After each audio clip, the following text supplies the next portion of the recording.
Hey everybody, Jeff Meacham here from from NoDQ.com mainly. You know me from NoDQ.com. You watch me on NoDQ.com for 17 years now, but I'm here on my own channel today giving you my exclusive thoughts and predictions for Saturday, December 14th, live on Fight TV, pay-per-view. It is NWA, the National Wrestling Alliance presents Into the Fire. Of course, they've been using the song Into the Fire by Dokken as the theme song for Power, their weekly show on YouTube and Facebook Live, but the pay-per-view itself is called Into the Fire. It's going to be a very interesting show for sure. I'm looking forward to watching it. I'll be watching it sitting right in this chair with the TV right there. And I just wanted to come on real quick and give my predictions for it. So let's just hop right into it. The first match set up for Into the Fire is the question mark versus Trevor Murdoch. First of all, let me state categorically for the record that I firmly believe that the question mark is in fact Josephus. And I think that it's going to be a long, arduous trek to the payoff moment when we find out who it is. Because the dude is super duper over as the question mark. He's getting cheers every time he comes out into the GPP studios in Atlanta, Georgia, as far as the tapings we had over in September and October. So I cannot wait to see the reveal, but for now, it's an intriguing character. I'm drawn to it, and I like the Josephus character when he was introduced as part of the Tim Storm title reign, but I am really curious where they're going to go with the question mark after the pay-per-view next week. So as far as Trevor Murdoch goes, I like Trevor Murdoch. I think it's awesome. He's getting a second chance at national glory, if you will, with the NWA after a somewhat flat end to his WWE run many years ago. But it'll be a fun match. It's going to be hard hitting for sure. Both these guys are brawlers. And of course, the question mark man is a master of karate, right? Isn't that what he says? Karate? Kind of like Ross Karate on Friends. Yeah. Anyway, so there's that. As far as a winner, I got to go with the question mark. I don't see him losing anytime soon. He's too intriguing a character, too fascinating a character, and too marketable a character, believe it or not. I think the guy's got nothing but upside right now as far as the way they're presenting him. So I think that we're going to see a lot more of the question mark as 2020 dawns and we get to the next series of tapings, which is going to be after the pay-per-view next weekend. So it'll be fun to watch. It'll be fun to see how things develop. So my official prediction is the question mark wins over Trevor Murdoch. Next up, we have the NWA World Women's Champion, Alison Kay, teaming up with her friend, Ashley Vox, meeting a couple of former friends of hers, maybe. There's 3 possibilities, and there'll be 2 choices. So it's going to be 2 members of the team consisting of Melina, Thunder Rosa, and Marty Bell. You guys saw I put up the interview with John Morrison and Melina yesterday, or actually last night, maybe this morning, honestly. I think it was this morning. Anyway, that I did on After the Bell, my After the Bell, of course, not Corey Graves After the Bell. Don't want to, cause trouble. But it's been cool to see both Melina and Morrison back in the national news, the global news, really, because both these products are global.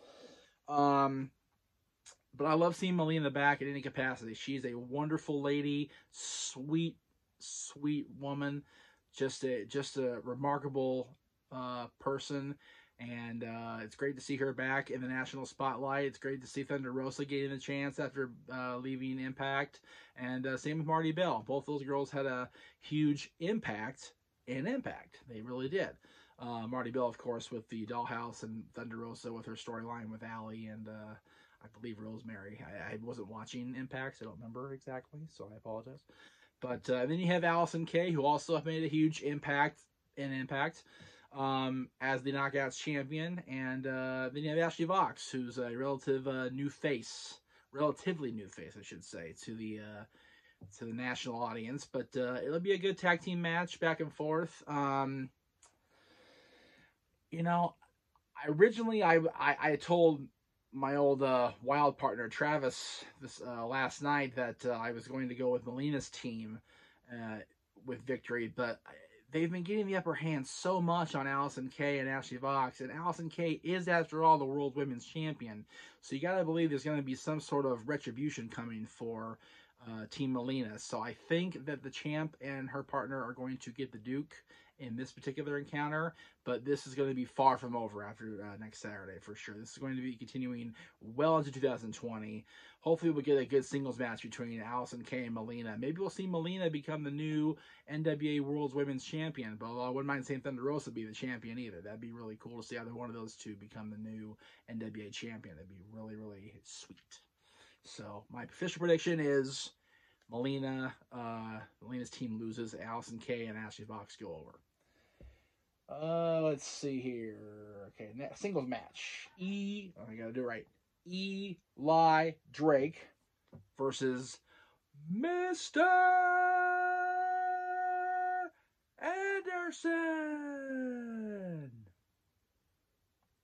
Anderson. Okay. I won't do that once, I promise. I won't do it anymore.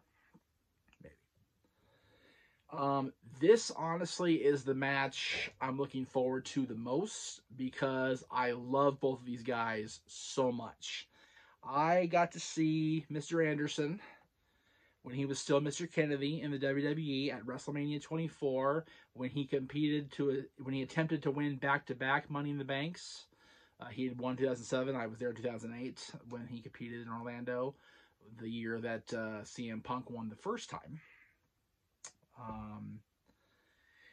So I love the Anderson character. I think it's so funny. It's such a me character, you know. I'm such a smart ass, and I'm so just sardonic and just brutally matter of fact at the time that it offsets people. It puts people off to a tremendous degree. And Ken Anderson very much does that. And I think it's a great, great addition to any company he works for. I'm glad he's getting a chance at the NWA. I'm glad he's getting the exposure on NWA Power. I'm so happy he's back, and I'm looking forward to more from him next year. However, my pick is going to be Ely Drake. I have had nothing but good experiences with Ely Drake over the last... I want to say it's 8 years, but it might be 7. Maybe even more, honestly. I saw him when he first worked for Dave Marquez at NWA Hollywood, teaming with Brian Cage, believe it or not, as a natural selection. They were the NWA Heritage Tag Team Champions, MLW Tag Team Champion, or M1W, Mach 1 Wrestling Tag Team Champion, MLW. Wow. I went to Tony Schiavone mode for a moment there. M1W Tag Team Champions, and I saw then that he was going to be something special. He's been great. Of course, he was later picked up by the late, great Percy Pringle III, a.k.a. Paul Bearer, Bill Moody, and he was Percy's last official client in wrestling before his untimely passing. Believe it or not, that was 6.5 years ago that he passed away. It's crazy that he and my grandmother both been gone 6.5 years. Crazy, right? Time flies when you're involved with things. It's madness, I say, madness. But Ely Drake has always had upside to him. Didn't get a fair enough shake in WWE in the NXT system, in my personal opinion. His biggest WWE moment was on the WWE Workout DVD with Triple H, which I happen to own a digital copy of, believe it or not. You wouldn't know it looking at this body, but I do have the Triple H DVD. But I got that before I got the DDP Yoga stuff. So I was happy to see Sean Ricker, Ely Drake on there. And unfortunately, he didn't get a really good enough opportunity in the WWE system. But went on to Impact, of course, tore the house down, set the world on fire, into the fire. There you go. As Ely Drake. And now he's with the NWA.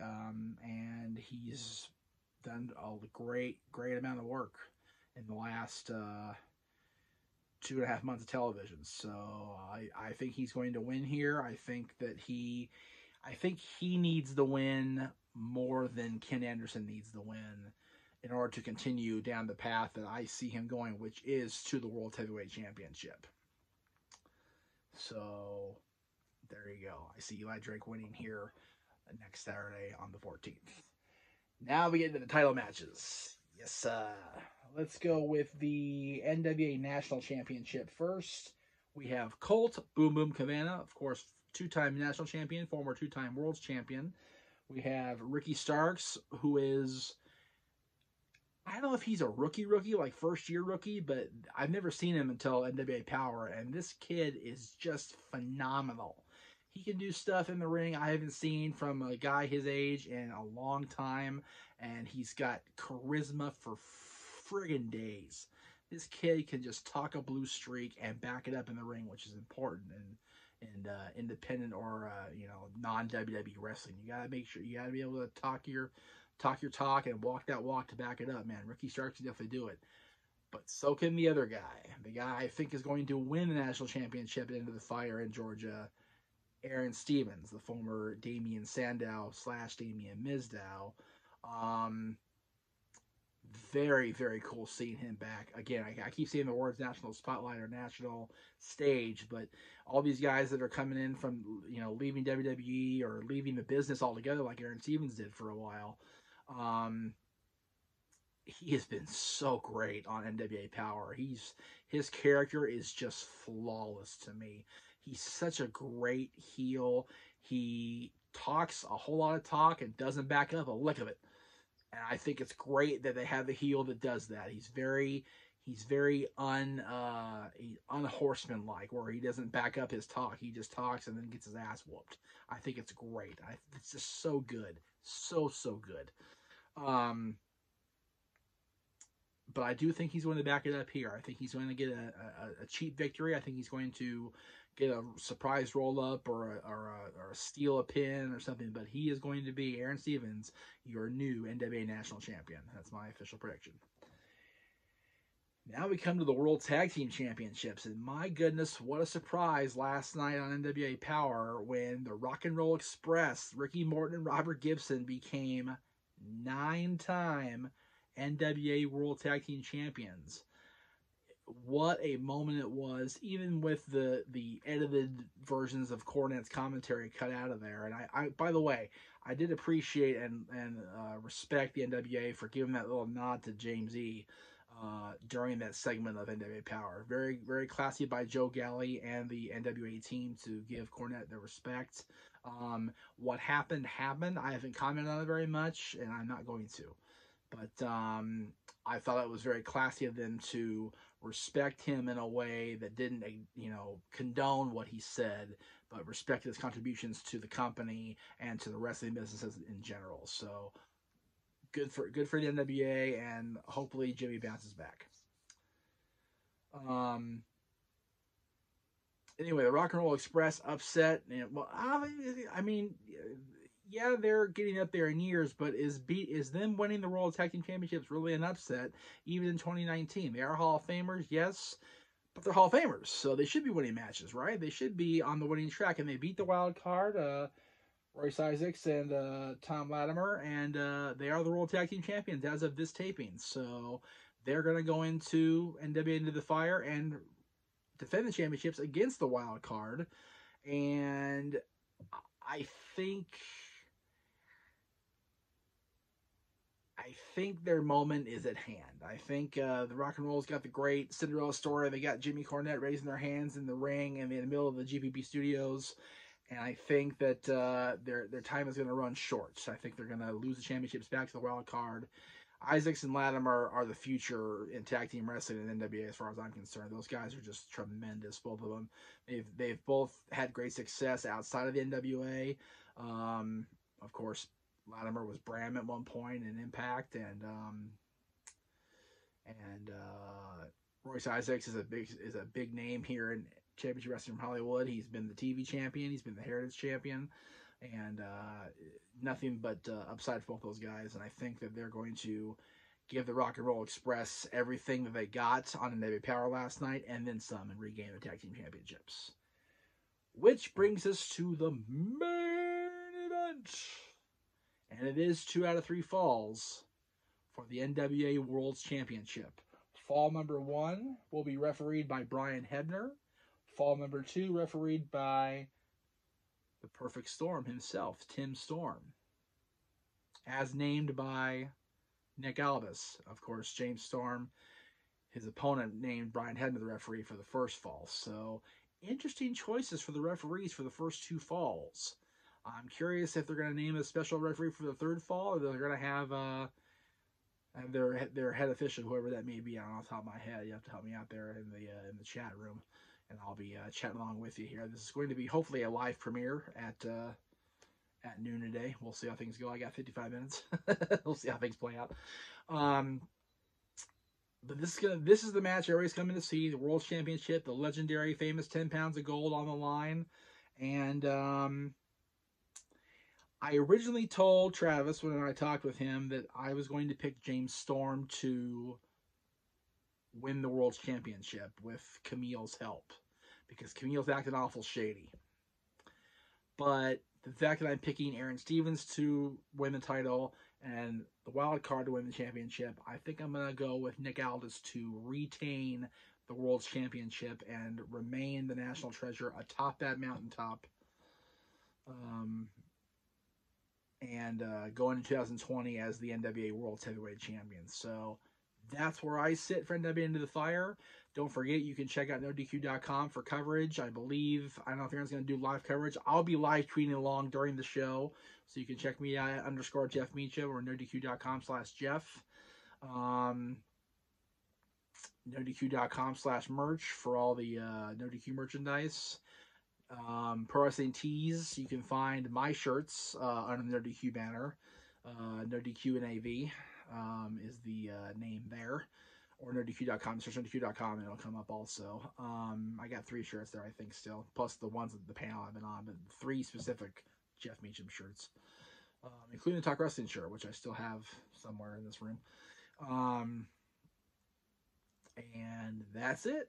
We will see you guys next time. Thank you all for watching. We'll see you probably for TLC predictions. If not then definitely January 1st for the first episode of the new year of Wrestling Rewind, which will cover the 1988 Royal Rumble match.